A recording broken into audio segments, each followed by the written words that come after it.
So my name is Zoe Davidson, and I am a freshman at Dalton, and I attended the Voter Advocacy Day with my school, and more specifically with a club that is new this year, aimed at increasing political engagement within our high school in particular. And we brought a group of 13 students up to Albany with us this year.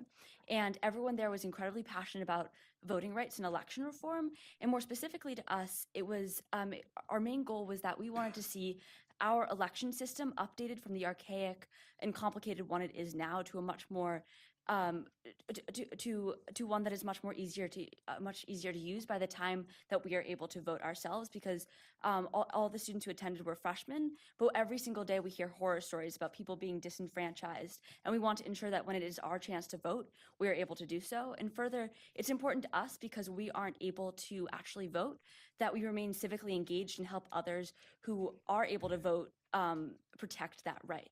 And so everyone who attended reflected that it was an incredible experience, not only because we got to learn about election reform and voting rights on a local level, but also because we all felt like we had the opportunity to actually make a change and help get these co-sponsors on all of these incredibly important pieces of legislation. And we're continuing our efforts. We just had a meeting yesterday where we wrote emails to all the legislators that we met with.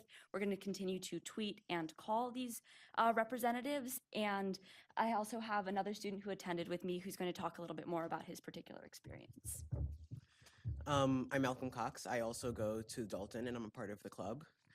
We met the assembly members we met with. When we discussed the legislation with them, some of them mentioned that they hadn't heard about this legislation, so they were going to look into it. And it was just a great experience to get into politics and to make a change in our communities, and to make voting easier for when we're able to vote. Perfect. Thank you. Thank you very much. Thanks for all your work.